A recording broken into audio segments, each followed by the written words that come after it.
नमस्कार, the डिबेटको no debate श्रृङ्खलामा स्वागत छ। म प्रमोद न्यौतानी। दर्शकहरू, नेपाल र भारत बीचको सीमा विवाद एक आपसमा नक्साहरू आम्ने सामने हुने क्रममा आइपुगेको छ र यसले सीमा विवाद समाधानमा केही भूमिका खेल्छ कि भन्ने अड्कल र अनुमान पनि हुन थालेको छ। यद्यपि नेपालले जारी गरेको नक्सालाई भारतले अस्वीकार र भारतले जारी गरेको नक्सालाई नेपालले अस्वीकार गरेको परिप्रेक्ष्यमा अब सीमा विवाद कसरी अगाडि बढ्छ, समाधानका उपायहरू के छन्, नेपालले नयाँ नक्सा जारी गर्दा के तथ्य र प्रमाणहरू त्यसमा समावेश गरेको छ, भारतसँग वार्ताको टेबलमा बस्नुपर्दा हामीसँग तथ्य र प्रमाणहरू के हुन सक्छन्, आज हामी यिनै प्रश्नमा छलफलको प्रयास गर्नेछौँ र हामीसँग हुनुहुन्छ अध्येता डाक्टर रमेश ढुङ्गे। स्वागत छ यहाँलाई। धन्यवाद। अब प्रत्युत्तरमै सही नेपालले पनि भारतका लागि एउटा कदम चाल्यो जस्तो देखियो नक्साको, यसलाई कसरी टिप्पणी गर्ने? यो चाहिँ नि हामीले म्यापमा धेरै पहिलेदेखि नै या कन्टिन्युअसली क्लेम गरिरहनु पर्ने कुरा विषय थियो। हाम्रो मैले त्यसलाई ब्लन्डर्सको रूपमा भन्छु, या 3-4वटा ब्लन्डर छन् हाम्रा। त्यो ब्लन्डर्समा एउटा चाहिँ नि हिमालयन बोर्डरमा हामीले चाहिँ नि इन्डियन आर्मीहरू राख्न दिने 18 पोस्ट दियौँ। 18 पोस्टमा एउटा पोस्ट बाँकी राखेर 17 फिर्ता भए। कालापानी बाँकी भयो। कालापानीमा त थियो जस्तो छैन, टिङ्करको छेउमा कतै थियो, त्यो कालापानीमा सारियो। त्यसो हुनाले त्यो सार्नमा कुनै दस्तावेज छैन, न इन्डियनहरूले अनुरोध गरिएको पत्र छ, न नेपाल सरकारले दिएको पत्र छ, न त्यो बसेकोमा आपत्ति गरेको पत्र छ। त्यो एकैचोटि धेरै पछि मात्रै एउटा ब्लन्डर त त्यो बोर्डरमा सबरिन स्टेटले अर्को राज्यको सिमाना भए ठाउँमा, देशको सिमानामा बोर्डरमा थर्ड अब अर्को छिमेकीको राख्नु, त्यो चाहिँ समस्या। त्यति बेरको सरकारलाई जुङ्गामा पसिना आउने कुरो थियो होला। यी चाइनाको प्रेसर पनि पक्कै हुन्छ, आन्तरिक जनताको प्रेसर पनि पक्कै हुन्छ। त्यो कुरा फेस गरी त्यो चाहिँ नि बोर्डरमा राखिएको थियो होला। त्यो त्यति बेरका सरकारले जान्ने कुरा भयो के कारणले दियो 8 सालदेखि। तर त्यो जुङ्गामा पसिना आउने कुरा राजालाई भयो र राजाले त्यसलाई कसरी हटाउने भन्ने रात दिन सोच पक्कै हुन्छ। त्यही क्रममा चाहिँ नि तपाईँको यो कोदारी राजमार्ग बन्ने कुरा भयो। त्यो ब्यालेन्स गर्नलाई दुईटा मित्र राष्ट्रमा एउटा एक्सेस रोड चाहिन्छ, भारततिर त छ, तर त्यो गर्नलाई भारतलाई चाहिँ नि पेसिफाई गर्नै पर्थ्यो। भारतलाई पेसिफाई गरेर चाइनाको सहयोगमा, चाइनाकै पैसामा त्यो रोड खोलियो। त्यो रोड खोल्दा कुनै न कुनै पोइन्टमा भारतको रिक्वेस्टलाई ओके गर्ने क्रममा त्यहाँ कुनामा कालापानीमा यति एउटा चाहिँ हाम्रो स्ट्राटेजिक पोइन्ट छ, बस्दै गर्न देऊ न त भनेको हुनसक्छ। त्यो स्वीकारेको हुनसक्छ, किनभने म्यापमा इन्क्लुड गरिएन त्यो कुरा, आपत्ति गरिएन त्यो कुरा, थाहै नभएको कुरा त होइन। हेर्नुहोस्, त्यो हुन सक्दैन, त्यो थाहै नभएको हुन सक्दैन। एउटा ब्लन्डर त्यो ब्लन्डर भयो। अब त्यसपछि ब्लन्डरको कुरा के हो भने नेपाल तर्फबाट अब यो चाहिँ नि पछि 17वटा भए, एउटा रिजिस्ट्रेसन भयो, त्यो भयो। त्यसपछि त्यसलाई चाहिँ म के भन्छु भने छिमेकीका मेरो एउटा घर छ, त्यो घर चाहिँ नि त्यो घरमा बसिरहन्न, मेरो अर्को पनि घर छ, अर्को घरमा गएँ, छिमेकी चाहिँ नि पहिलेदेखिको मित्र हुनुहुन्छ, यहाँ बस्दै गर्नु, यसो घर पनि हेर्नु, काँक्रा फर्सी छेउमा फलाएर खाए पनि हुन्छ भनेर दिए जस्तो मात्रै हो। त्यहाँ न कागजपत्र छ, लाल पूर्जा कोसँग छ, मसँगै हुन्छ। अनि म मरेँ, मेरो चाहिँ जेनेरेसन मऱ्यो, अनि थर्ड जेनेरेसनको मान्छे आइपुगेर नातिले हजुर यो त हजुरले काँक्रा फर्सी खाइरहनु भएको छ, अब लाल पूर्जा त मेरो छ, मलाई चाहियो भनेपछि होइन जग्गा त मेरै हो भन्यो भने त प्रब्लम भयो। अहिले भारतका मित्रहरूले यो कुरा गरिरहनु भयो भने मित्रवत रूपमा दिएको, उहाँहरूले खोसेर लगेको पनि होइन, आक्रमण गरेको पनि होइन, एग्रेसन पनि छैन। अब त्यो चुपचापमा चाहिँ नि बसेको चिजमा अब गर्नुभयो भने चाहिँ के हुन्छ, त्यो कानुनी मान्यता त्यसको हुँदैन। त्यो जबरजस्तीको कुरा मात्र। अहिलेसम्म हामीले नै स्वीकारिरहेका थियौँ हैन, मित्रवत सम्बन्ध थियो। हामी संस्कृति अब हामीले यो नक्सा जारी गरेसँगै औपचारिक दाबी गर्यौं, दाबी भयो। अब कम्प्लेन सुरु भयो। अब त्यसो हुनाले अब सिरियस कुरा भयो। त्यसो हुनाले यो अवस्था छ। अब अर्को ब्लन्डर के हो? 15 सालमा नेपालले, देशले, स्वतन्त्र राष्ट्रले पहिलो पटक चाहिँ तपाईको म्याप जारी गर्यो भनियो, जारी गरेको आयो पनि। तर त्यो म्याप बनाउने मान्छे भारतकै मान्छे थिए। हाम्रो टेक्नोलोजीको कुरा भनेको भारतले नै हाम्रो नक्सा जारी गर्यो, बनाइदियो, हाम्राले इन्डोर्स गरेर ओके गरेर हाल्यो। अब त्यहाँ त चाहिँ के भने त्यो राखिएकै थिएन। राख्नु किन राख्थ्यो? उनीहरूले बनाइदियो। अब त्यसको दुईटा कारण छ। त्यो कारण व्याख्या गर्ने समय हामीसँग हुन्छ, तर क्विकली हामी विश्वविद्यालय खोल्दा, एजुकेसन ल्याउँदा, मोडर्निटीलाई, युरोसेन्ट्रिक मोडर्निटीलाई यो देशमा प्रवेश गराउँदा, त्यसको विकासको कन्सेप्टहरू ल्याउँदा, राजनीतिक परिवर्तन अथवा त्यो चर्चा हुँदा, प्र्याक्टिस हुँदा, त्यो हाम्रो सोर्स प्लेस के थियो? भारत थियो। गुरुहरू, यहाँका टेक्नोलोजीका गुरुहरू को थिए? उहाँ थिए। अनि हेर बाबु, त धेरै नचम्की, यहाँ बुझ, तेरो म्याप बनाउनु छ भने हामी बनाइदिन्छु भने अनि हुनसक्छ। अब उहाँहरू बोल्नुहुन्न। अब यहाँ त के भने, किन त त्यसो भए तपाईँहरूले 85 मा जारी भएको नक्सामा पनि 1985 मा जारी भएको नक्सामा जीवित हुनुहुन्छ जारी गर्ने मान्छेहरू, किन त्यसो गर्नुभयो? म्याप त अर्कै बनाएको थियो माथिबाट। त्यो चाहिँ के भने, त्यो अहिले नगर्नु कचिङ्गल हुन्छ। त्यो तर्क कतिको दमपूर्ण छ त्यो। अब उहाँहरू जान्नुहोस्। अब ओलीजी नै हुनुहुन्छ, एकजना बुढा ओली हुनुहुन्छ। अब मैले उहाँलाई अस्ति राष्ट्रपति महोदय कहाँ भेटेर सँगै गाडीमा हालेर ल्याएर घरमा छोडेको। किन गर्नु भने माथिबाट को माथि हो भने क्याबिनेट होला। कुन क्याबिनेट हो भने नरेन्द्र प्रसाद रिजालको भन्नुभयो। अब त्यो उहाँले भनेको कुरा। अहिले हिजो अस्ति इन्टरभ्यू हेरेँ, उहाँले के भने, हामीले त लेखेर म्याप बनाएर उहाँ लिम्पुयाधुरा सहितको दिएको हो, तर जारी हुँदा अर्कै भयो।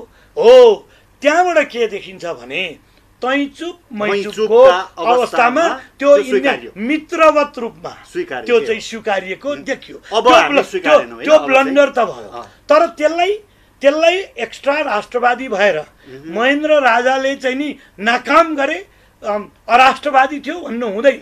किनभने त्यही बेला कोदारी खुलेको छ, त्यही बेला 8 सालदेखिका आर्मीहरू फिर्ता भएका छन्, चीनसँग मिलाइएको छ कुरा। त्यसो हुनाले ती पक्ष पनि राज्य सञ्चालकलाई अप्ठ्यारो परेका अवस्थामा दस्तावेज त दिया छैन नि, चुकेको त छैन नि। त्यहाँ चाहिँ लिखित महेन्द्र मबिबी शाह भनेर सही गरेर त दिया छैन नि।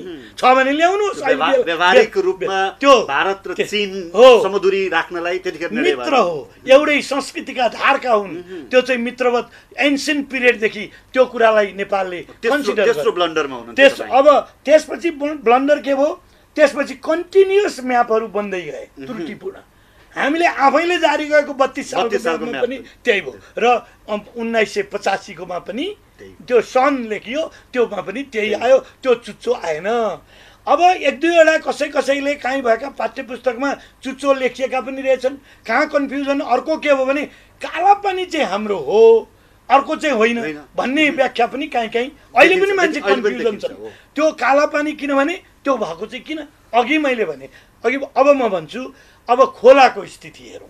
अब खोलाको स्थिति सीमा नदीको अब काली नदीको 1816 मा सम्झौता भयो, सुगौली सम्झौता हुँदा त्यो जम्मै बस्ने मान्छेले टेक्नोलोजिस्टले रफ स्केच गर्छन्, यो मैले गरे जस्तो। अब त्यो पाइएको छ त्यहाँ ब्रिटिस लाइब्रेरीमा छ, तर त्यो अफिसियल भएन, तर आर्काइभल सोर्स त भयो। अब अफिसियल कहाँ भयो भने 1827 मा भारतीय सरकारले, अङ्ग्रेजको सरकारले, कम्पनी सरकारले त्यति बेला 1827 मा म्याप जारी गर्यो। त्यो म्यापमा KALEE काली भनेर त्यो लिम्पियाधुरा या जोलिङकाङ, घाङ हो त्यो, काङ जान्दैन, घाङ भनेको हिमाल हो, त्यताबाट आएकोलाई त्यो चाहिँ नि भन्यो। अब त्यो भनेपछि त्यो 1827 मा भनेको अफिसियल 1827 मा भारतले जारी गरेकै नक्सा म्यापमा हामी त नक्सै बनाउँदैन थियौँ नि। माउन्टेनको नाम त भारतकै सर्वेयर जनरलको नाम ऊ आउँदै आएन, एभरेस्ट भन्यो। हाम्रो चाहिँ नि जम्मलुङमा त थियो नि शेर्पा साथीहरू हिमालयकाले बोल्ने, जम्मलुङमा हो नि ओरिजिनल नेम। त्यो त झुमा देवी हो, त्यो राम्रै नाम थियो। अब अत्तानो पत्ताको कुरा गरियो। अब त्यो त हाम्रो अवस्था त्यो थियो। त्रिचन्द्र कलेज खोल्दा त्यताकै सहयोगमा खुल्यो। 1827 मा त्यो स्पष्ट थियो भयो। अब 1846 1856 सम्मका सम्पूर्ण जति पनि म्याप भए त्यही कुरै भयो, त्यही भयो। काली नदी त्यो मूल स्रोत त्यो हो। अब 1856 पछि अलिअलि स्ट्राटेजिक कुरो चाहिन्छ भन्ने भएछ कि या ज्ञानको जेनेरेसन फरक भयो नि। अब ज्ञानको चाहिँ नि कमी भएको हुनसक्छ, स्थानीय ज्ञानको कमी, अथवा त्यो अनकन्टारका नदीहरूको नाममा कमी, अथवा के भयो त्यो पहिलेका भन्दा कम ज्ञान पाउने जस्ता भए, अथवा त्यो भूगोलको रणनीतिक महत्त्व बुझे कारणले के फेर्न खोजे, त्यो फेर्दाखेरि गलत भयो। अहिले एकाडेमिकली मलाई मारे पनि स्वीकार गर्न नमिल्ने काम गरे। के गरे भने अब त्यो उताबाट आएको काली नदी जुन स्थानीय नाम कुतीको ट्रान्सलेसन हो, संस्कृत या हिन्दी या नेपाली ट्रान्सलेसन। काली भन्ने त संस्कृत हो शब्द ओरिजिनली, नेपालले पनि काली भन्छ। स्थानीय नाममा ट्रान्सलेट गरे, स्थानीय नामबाट त्यो ट्रान्सलेट गरिएको। स्थानीय नाम के हो? कुती याङती हो। अब त्यसको अर्थ के हो? कु भनेको कालै हो, ती भनेको नदी नै हो, कालो नदी। याङती, याङ भनेको चाहिँ के हो? फिजारिएको, ठुलो छ नि त त्यो फिजारिएको। अब हेर्नुहोस् त्यो नदी अब गरिदिए के भने त्यत्रो तपाईँको 50 वर्षपछि तपाईँको चाहिँ नि त्यो उताकोलाई कुती याङती मात्रै लेखिदिए, काली लेख्न छोडे। यताको लिपुबाट आउने लिपु पास र लिपु भन्ज्याङ र लिपु लेकबाट झर्ने जुन खोला छ सानो, त्योभन्दा 3-4 गुणा सानो स्ट्रिम जुनले बस्ती बस्न लायक मैदान खास बनाएको छैन, बस्ती त्यहाँ खास छैन। त्यही एउटा चौर मात्रै हो जहाँ काला पानी बसेको छ कुनामा, त्यो खोलाको फेदी भन्छ नि त्यहाँ। अब बस्ती त कता छन्? ठुलो नदी जता छ त्यता हुन्छ बेड। अब त्यो चाहिँ फाँट त्यहाँ हुन्छ, भ्याली रिभर भ्याली सभ्यता त्यहाँ हुन्छ, त्यता चाहिँ बस्तीहरू छन्। अब त्यसरी बनाइयो। अब त्यहाँनिर पहिलो कन्फ्युजन भयो। त्यो उहाँहरू कन्टिन्युसली चल्यो, अङ्ग्रेजकै सरकार छ। अब पछि आएर के भयो भने यो कुरा उहाँहरूलाई थाहा भयो। गजेटहरू बने 1911 मा आइपुग्यो। 1911 मा आइपुग्दा गजेटमा होल हिमालयको व्याख्या गरियो त्यतातिरको। त्यो चाहिँ नि तपाईँको चाहिँ त्यो उत्तराखण्डपट्टिको कभरेज गर्ने। अब यो चाहिँ नि भोल्युम XXX भी भन्ने नम्बरको गजेट जुन इलाहाबादको तपाईँको superintendent of the government of इन्डियाले छापेको त्यो सिंहको भएको, त्यो चाहिँ छाप भएको त्यो सरकारी दस्तावेज, हामी राजपत्र भन्छौँ नि, त्यो नभए कानुन, त्यो स्रोतको डकुमेन्टमा त्यसको हिमालयका सम्पूर्ण व्याख्या, काली नदीको व्याख्या छ। त्यहाँ के भनेको छ थाहा छ? मैले यत्रो मेहनत गरेर अनेक भाषाको लिङ्ग्विस्टिक एन्टिक्विटी बुझेर, एटिमोलोजी बुझेर व्याख्या गर्दै आएको, ठ्याक्कै मिल्ने। त्यहाँ चाहिँ नि कुटी याङती भएपछि काली त्यही हो भनेर व्याख्या गरेर राखेको रहेछ। काली नदीको मात्रै व्याख्या 1 प्याराग्राफ भन्दा बढी छ, होल रेन्जको व्याख्या छ त्यसमा। अब त्यो खोला त्यति मात्र होइन, त्यहाँ त के भने म त त्यो वास्तवमा त्यो सेन्टेन्स पढ्न सक्ने अवस्थामा छु अहिले। त्यो तर अहिले त्यसमा नजाउँ, किनभने त्यो स्पष्ट रूपमा main source, principal source of Kali is Kuti Yankti भनेर ल्याएको छ। भनेपछि प्रष्ट। अब कुटी त गाउँै छ त्यहाँ। अब त्यसमा अहिले बोल्नु भने अनि त्यो कहाँ छ? त्यो कागज मसँग छैन, चाइनासँग होइन, त्यो चाहिँ नि यी अहिले हामीसँग भएका बटुल्नेहरूसँग पनि होइन, त्यो कोसँग छ? त्यो इन्डियन जनतासँग पनि होइन, त्यो देशको नेसनल आर्काइभ्सको महत्त्वपूर्ण डकुमेन्टको रूपमा अहिले पनि छ, अहिले राखेको छ। इन्डियामै। हामीले रिसर्च गरेर खोज्यौँ, मेरा साथीले सहयोग गरे, पछि अनि हामी पस्यौँ। आज मैले रिलिज गरेको छ अघि, भोलि तपाईँहरू पाउनुहुन्छ च्यापच्याप्ती। त्यसमा त्यो म्यापमा कहाँ छ कसरी भनिएको छ त्यो सबै रेफरेन्स छ। अहिले यसको अर्थ डाक्टर साहब धेरैलाई लागेको छ अहिले हैन, हामी तथ्य प्रमाण पुग्छ पुग्दैन, अहिले फेरि सरकारले अलिकति उ गर्यो कि अलि एग्रेसिभली छिमेकीसँग न्युै खोज्नका लागि गर्यो कि भन्ने कतिलाई लागिरहेको छ। यसको अर्थ हामी तथ्य प्रमाणका तथ्य प्रमाण सम्पूर्ण छ, तर तपाईँको के हुन्छ भने अझै पनि अब हामी म्याप आफ्नै छापौँ त भन्ने शब्द पनि राखेर सोधेको भए हुन्थ्यो होला। तर सरकारले अहिले छाप्यो म्याप, म त्यसमा असन्तुष्ट छैन। This has to be done अब भयो। तर त्यो हामी यो चरणमा आइपुग्नु स्वाभाविक किनभने चिठी पठाइयो नि त, चिठी पठाए। अब अहिले चीन पक्षको कुरा पनि म गर्छु। अब तपाईँको हाम्रो त्यो चिज भयो। अब हामी इन्डियनसँग लड्ने साइकोलोजीमा नेपाल सरकार युद्ध गर्ने साइकोलोजीमा होला जस्तो मलाई लाग्दैन। म अहिले पनि भन्छु पुतलै जलाउने पनि एग्रेसिभै हो, त्यो जरुरी छैन। यी एकाडेमिक छलफल संसारमा पुर्याउनु पर्यो हामीले। एक युनिभर्सिटी जहाँ पढाइका अब नक्सा जारी गरिसके हामीसँग भएका तथ्य प्रमाणहरू जे तपाईँ डाक्टर साहब भनिरहनु भएको छ, डकुमेन्टहरू छन्, अब तिनलाई बिस्तार सार्वजनिक गर्दै जानुपर्छ पर्यो। किनभने अब हेर्नुहोस्, दरो चालले डकुमेन्ट मूलको छैन भने दर्पित गराएर ल्याउनु पर्यो। जहाँ मूल छ छाप लाउनु पर्यो, एटेस्टेड गराउनु पर्यो, ती फाइलमा राख्नु पर्यो। अब भन्ने कुराले हुँदैन। 92 वर्षका मान्छे भोलि हामीबाट बिदा पनि हुन सक्नुहुन्छ, अथवा उहाँका दस्तावेज छैनन् भने त्यो त बोलेको कुरा मान्दैनौँ भन्न पनि सक्छन्। तर 11 सालको चुनावको दस्तावेज नि ती गुन्जी कुटीका मान्छेलाई। अब त्यो मात्रै होइन, अब अर्को पाटो हेर्नुहोस्, हामीले क्लेम गऱ्यौँ कि गरेनौँ? हामीले गऱ्यौँ। कहाँ गऱ्यौँ? जब 1816 मा ट्रिटी भयो, सुगौली सन्धि भयो, समस्या बोर्डरका पिपुललाई भयो, त्यो गुन्जी कुटी नाभिका मान्छेलाई भयो। अब अरू तलका अहिले नेपालभित्र परेकालाई पनि त्यता छेउछाउकालाई नि पर्छ। त्यो बोर्डर पिपिलको प्रिन्सिपल हो, डिफिकल्टी हुन्छ हुँदैन। कहिले उताकालाई प्लिज गर्नुपर्छ, कहिले व्यापारमा जानुपर्छ, खाद्यान्न ल्याउनुपर्छ, समस्या हुन्छ। उहाँहरूले त्यो फेस गर्नुभयो र उहाँहरूले भन्नुभयो आफूलाई सजिलो हुने, हामी त हजुरहरूकै कन्ट्रीमा पर्न पाए हुन्थ्यो भन्ने निवेदन दिए। त्यहाँ हेर्नुहोस् है, अब डकुमेन्टले, खोलाले, प्रकृतिले, फ्लो अफ रिभरले, सबै जोग्राफीले हाम्रो देखायो त्यहाँ। किनभने त्यहाँ पूर्व कालीभन्दा पूर्वका हाम्रा, अब काली पूर्वता ती गाउँ छन् इमिडिएटली त्यो फाँटमा बसेका, ती गाउँले हामी चाहिँ उतै बस्न पाऊँ भने पाए त, पाउन नपाउने भयो, ट्रिटीमा सन्धि भइसक्यो।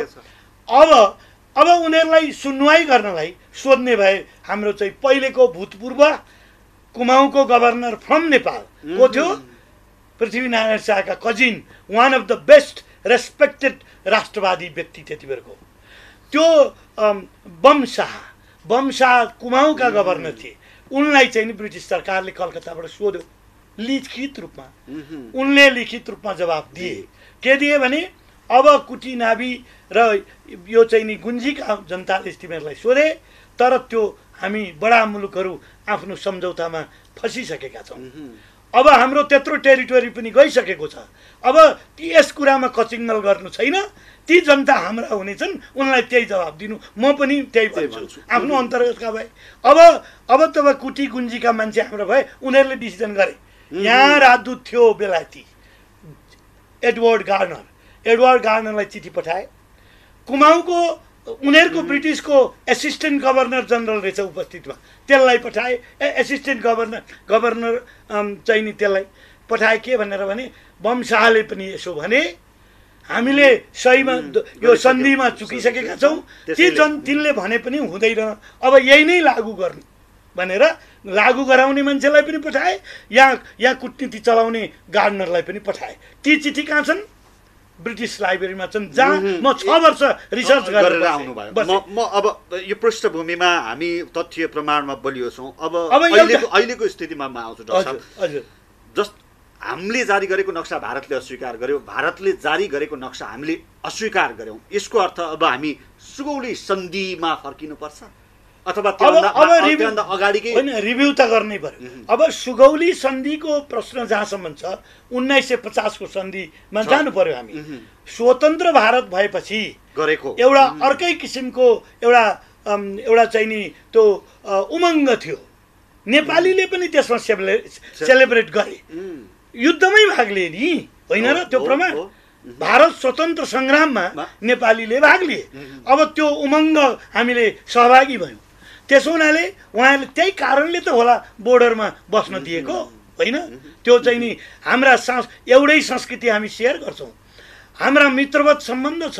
अब त्यसो हुनाले त्यही कारणले राणाको रेजिमलाई हटाउनमा मद्दत पायौँ हामीले। अब त्यो इतिहास त्यस्तो छ।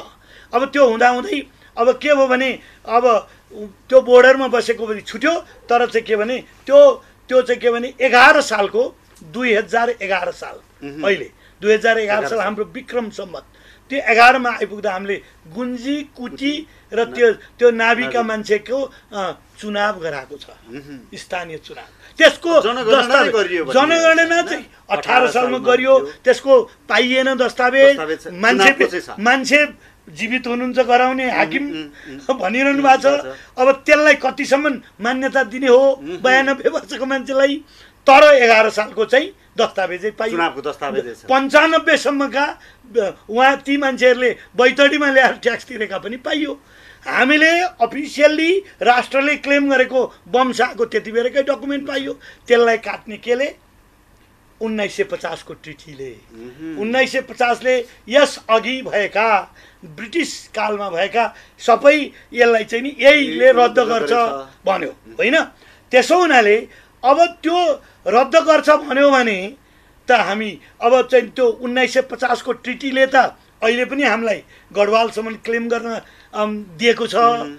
किनभने ब्रिटिस ट्रिटीले मात्रै हामीले गुमाएको, हामी त त्यहाँ छँदैछौँ। यस्तो यो लिम्बिया धुरासुराको कुरै भएर हामी त उहाँ कहाँ पुग्यो? अब अर्को साइकोलोजिकल छ, स्पिरिचुअल एट्याचमेन्ट छ, हाम्रो भावनात्मक एट्याचमेन्ट त 400 वर्षभन्दा बढी खस राजाहरूले एक छत्र शासन गरेको क्षेत्र हो त्यो हिमालय। त्यो बद्री केदार तपाईँको चाहिँ नि उहाँ गढवालभन्दा पर पनि तपाईँको काङ्गडाभन्दा परसम्म तिनले 400 वर्षमा एक छत्र शासन गरेको। त्यो मात्र होइन, चिनका भूभागमा पनि त्यो जुन मानसरोवर अहिले स्पिरिचुअल भएको छ नि, दर्शन गर्न जाने, त्यसको त हाम्रो जग्गै थियो।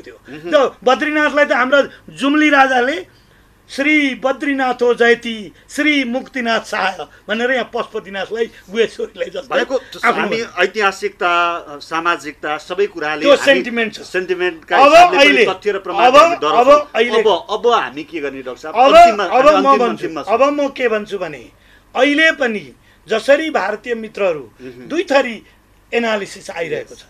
एक थरी इन्टेलेक्चुअलहरू अहिले मलाई सोधिरहनु, greatest of the great effort you have been doing. अब यो चाहिँ नि हामीलाई अझै व्याख्या गरिदिनु पर्यो इङ्ग्लिसमा। त्यस हुनाले मैले अस्ति इङ्ग्लिस डकुमेन्ट बनाएँ 25 मिनटको, त्यो रिलिज गरिदिएको छु। अहिले हेर्दै हुन्, अहिले मलाई सोधेर पठाउनुहुन्छ, त्यो चाहिँ अझ बताइदिनु पर्यो त्यो लिङ्ग्विस्टिक के हो। अब उहाँहरूको दस्तावेजले मैले व्याख्या गरेको दर्पित गरिरहेको छ, उहाँहरूसँग आर्काइभमा राखेको डकुमेन्टले। अब सोध्नु पर्यो तपाईँ त्यो डकुमेन्ट किन राख्नुभयो? तर डकुमेन्ट राखेको त म स्याल्युट गर्छु, किनभने त्यो नागरिकको कुरो मात्रै होइन, त्यो राष्ट्रको कुरो मात्रै होइन, त्यो विद्वत्ताको कुरो हो, त्यो डिसिप्लिन इन्टिग्रिटी हो, त्यो अध्ययनको मानवीय सभ्यताको अध्ययन। You have been doing great, you get a salute. तर त्यो समयमा युज गर्नु पर्यो। अहिले युज गर्ने बेलामा चाहिँ मेरो ल्यान्ड अब अथवा चाहिँ नि बम्बईको त तिमी चाहिँ नि क्लेम गर्छौ, म तिमीलाई किन इन्टरटेन गर्ने, त्यस्तो जवाफ हो इन्डियन मित्रबाट आउने? त्यो कुरा एक्सपेक्ट गर्दिनँ इन्डियन मित्रबाट। उहाँहरूसँग शब्द छैन यो एकाडेमिक व्याख्या गर्ने। नो, म राजदूत हुने हो भने म अहिले धेरैले कुरा गर्छु। यति तथ्य प्रमाण हुँदा हुँदै पनि भारत किन अस्वीकार गरिरहेको छ? भारत किन अस्वीकार गरे? उहाँहरूले मिलिट्रीलाई बोल्न लाउनु भयो, मिलिट्री बोल्नु हुने थिएन। अहिले हामी मिलिट्री बोल्न नलाऊ, मिलिट्री बोल्न समय होइन। सेनाध्यक्ष बोल्छन्, अहिले सरकार बोलोस्, त्यो पनि जानेर बोलोस्। अहिले हामी जस्ता इन्टेलेक्चुअल बोलौँ, त्यो वास्तविक ज्ञान भएर बोलोस्, तथ्यमा ज्ञान भएर बोलोस्। अनि त्यसपछि हाम्रो यथार्थ के हो?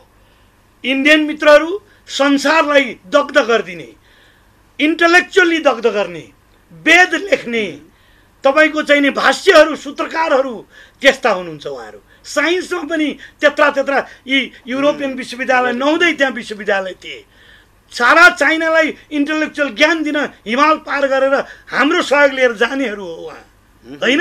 तपाईँ पद्मसम्भवको कुरा गर्नुहुन्छ कि शान्त रक्षितको कुरा गर्नुहुन्छ कि बुद्ध धर्मको अथवा संस्कृतिको कुरा गर्नुहुन्छ? Who was the winner that time? Globally winner इन्डियनहरू हो। अहिले आफ्नो आर्काइभ्स उहाँहरू पढ्नुहुन्न। सानो मित्र राष्ट्र, सधैँ सम्मान गर्ने मित्र राष्ट्रलाई अप्ठ्यारो खोज्नुहुन्छ भने के गर्ने? अब हामी उहाँहरूसँग बस्न त भारतले भनेको छ वार्ताको वातावरण बनाऊ भनेर हो। अब उहाँहरूले वार्ताको वातावरण भनेको के हो? उहाँहरूले म्याप बनाउनु भयो, हामीले पनि बनायौँ। अब उहाँहरू त्यो म्याप होइन रहेछ भनेर तान्नुहोस्, हामी पनि तान्यौँ, अनि बसेर वार्ता हुन्छ यी डकुमेन्टका आधारमा। अब अर्को चीन छ, त्यहाँ अर्को मित्र राष्ट्र, त्यस्तै ग्रेट सभ्यता लिए। अब किन जोडिएन? महेन्द्र राजासँग माओ सेतुङले बसेर 5 नम्बर बुँदा सम्झौतामा के लेखा छ? लिपुधुरा भनेको छ त्यहाँ। लिपुधुरा र लिम्पियाधुरामा झुक्किन्छन् फेरि, होइन लिम्पियाधुरा भनेको अर्को, लिपुधुरा भनेको लिपुलेक। अब हामी लिपुमा हामी तिनटै भेट्छौँ भन्ने सम्झौता छ त्यहाँ। खोइ अहिले भेट्यौँ त? सडकले त हामीलाई काट्यो। त्यहाँ त इन्डिया र चाइना मात्रै भेट्ने हो। सन् 2015मै भेटिएन। 15 को सम्झौता गर्दा माओ सेतुङ जस्तो ग्रेट लिडरको सम्झौता कहाँ फाल्नुभयो उहाँहरूले? चीनले लिम्पियाधुरासम्म हाम्रो छ भनेर देखाउने बेजिङ लाइब्रेरीको म्याप उहाँहरूले किन हेर्नु भएन? अहिले किन चुप लाग्नुहुन्छ? हामी कूटनीतिक रूपमा चुक्यौँ कि? चाइनिज मित्रहरू डिपली जानुहुन्छ, सो एज इन्डियन मित्रहरू। संसारका इन्टेलेक्चुअल मध्ये यी दुईटैका हुन्। तर किन त्यसरी भइरहेको छ? त्यो हाम्रो सरकारका मान्छे बुरुक उभार्ने मात्रै पो हो कि भन्ने डर लागिरहेको छ। त्यसो हुनाले वास्तविक मान्छे, बोल्न सक्ने मान्छे, त्यो अध्ययन गर्न सक्ने मान्छे, ल्याङ्ग्वेज जानेको मान्छे, त्यति बेरको दस्तावेज पढ्न सक्ने मान्छे, प्रपर मान्छे अगाडि नलगेको हो कि पैसाका थैला बुझाउनेलाई नियुक्ति गर्दै पठाएको हो? डाक्टर साहब, अन्तिम केही मिनेटमा छु। यो दुईटा नक्सा आम्ने सामने हुँदाको परिस्थितिमा अब नेपाल भारत सम्बन्ध कसरी अगाडि बढ्छ? म के भन्छु भने यो त टसल हो। तर यो टसललाई आर्मी टसल बन्न दिनु हुँदैन। आर्मी टसल हुन सक्दैन इन्डिया र नेपालको बीच, हुँदैन। त्यो पृथ्वीनारायण शाह कहाँ हुन्थ्यो? पृथ्वीनारायण शाहको भए त मेरा मुलुकमा दस्तावेजले दिएको मुलुक तिमीले अहिले कब्जा गरी जमाएछौ, तिमीलाई 7औं दिनको सूर्य अस्त हुनेसम्म म्याद बक्सेका छौ, तिमी तिम्रा आफ्ना लस्कर लिएर जाऊ, होइन भने त्यसको नतिजा फेस गर्न तयार हो भनिहाल्थ्यो। त्यो त अर्कै थियो नि, होइन? त्यो super hero of south Asia थियो जुन चाहिँ नि कोलोनियल इम्पेरियल पावरको विरुद्धमा हिन्दुस्तान दबाइरहेछ भनेर भारत मर्न लाग्दा उसलाई दुखिरहेको थियो। त्यस्तो हो पृथ्वीनारायण शाह। अब त्यस्तो अहिले सडक मन्त्री नितिन गडकरीसँग 2 पटक भेटेको छु मैले दिल्लीमा। एकदम विद्वान हुनुहुन्छ, अब ज्यादै सज्जन हुनुहुन्छ। उहाँले उद्घाटन गर्नु भएन, किन रक्षालाई गराइयो? क्वेसन मेरो, रक्षालाई किन गर्नु पर्यो? कल्चर मिनिस्टर, अब उहाँ मानसरोवर तीर्थयात्रा जानको लागि साउथ इन्डियादेखिका डिभाउट चाहिँ नि हिन्दूहरूलाई जानु पर्यो भनेपछि या बुद्धिस्टलाई जानु पर्यो भने त्यसमा किन संस्कृति मन्त्रीले त्यो सडक उद्घाटन नगरेको? वैज्ञानिक रूपमा त्यो त्रास सिर्जना गर्दिनु हो। अनि त्यो जग्गा हाम्रै भयो भने त्यो सडक के भत्काउनु पर्छ र? नितिन गडकरी र केपी ओली अलि बिरामी हुनुहुन्छ अथवा अर्को उहाँको डेपुटी मिनिस्टर हातेमालो गरेर मानसरोवर गरेर आयो हुँदैन? त्यो सडक त्यो एउटा जिप मात्रैबाट खुटुक्क जानेको छ त 4 लाइनको बनाइदिए हुँदैन? त जग्गा त हाम्रो हो नि त, जग्गा त हाम्रो हो। अथवा उहाँहरूले रिप्लेस गरिदिनु, अर्को खलङ्गाबाट जोडिदिनु सक्नुहुन्छ, उता बङ्गलादेशमा हामीलाई छिर्न दिनु सक्नुहुन्छ। So many things are there. अनि हामी सम्झौता गर्न सक्छौँ नि। अहिले इन्डियन मित्र के भन्नुहुन्छ? त्यो त हामी कन्ट्र्याक्टमा लिन नि सक्छौँ नि इन्डियासँग भन्नु। तर ल्यान्ड स्वतन्त्र राष्ट्रले सडकको विकल्प छ, नेपाली भूमिको विकल्प छ, हाम्रो सौहार्दताको विकल्प छ।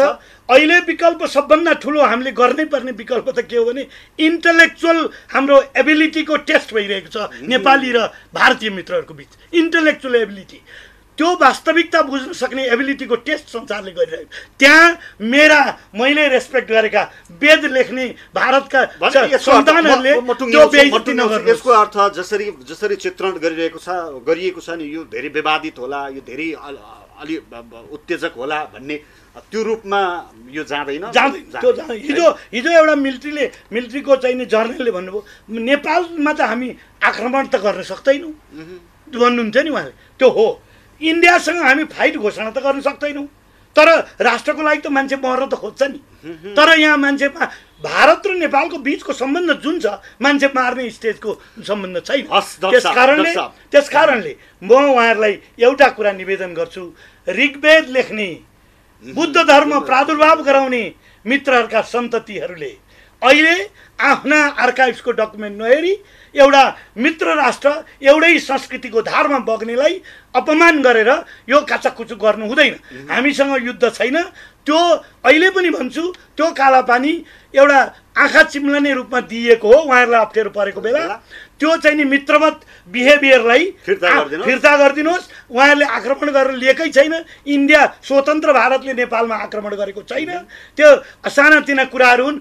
चीनसँग पनि सीमाका जग्गाहरू हाम्रा गुमेका छन्, हामी कुरा गरौँला। 10-10 वर्षमा रिभ्यू गर्नेछ। हाम्रो 50कै ट्रिटीमा पनि दुई थरी बसेर रिभ्यू गर्ने उयो छुट्छ। इन्टेलेक्चुअली इन्डियनहरू रेस्पेक्टेड हुनुहुन्छ। नेपालको चाहिँ नि स्कुल कलेज ज्ञानको उहाँहरू स्रोत भएर काम गर्नुभयो कुनै बेला। अहिले त्यो बेइज्जत उहाँहरू गर्नुहुन्न भन्ने विश्वासमा म छु। हस् डाक्टर साहब, यो समय र संवादका लागि यहाँलाई धेरै धेरै धन्यवाद। तपाईँहरूको मिडियालाई पनि, यो सशक्त मिडिया छ 24 च्यानल, तपाईँहरूले यो नेसनल इस्यु, यो इन्टेलेक्चुअल इस्यु पनि हो। इन्टिग्रिटी, यो विद्या परम्पराको इन्टिग्रिटी भन्छु म, त्यसमा नचुक्नुहोस्। त्यो तपाईँहरूले गराइरहनु भएको छ, त्यसको लागि तपाईँहरूको मिडियालाई पनि हार्दिक धन्यवाद। दर्शकहरू, नेपाल भारत नक्सामा आम्ने सामान्य भएको परिस्थितिमा यो विषय कसरी अगाडि बढ्ला र तथ्य र प्रमाणले नेपाल कति डह्रो छ भन्ने विषयमा आज अध्येता डाक्टर रमेश ढुङ्गेलसँग कुराकानी गऱ्यौँ। आजलाई डिबेटको नो डिबेट श्रृङ्खला यति नै। अर्को श्रृङ्खलामा अर्को खास विषय र अतिथिका साथ उपस्थित हुनेछौँ। आजलाई बिदा दिनुहोस्। हामी निरन्तर न्युजमा छौँ। नमस्ते।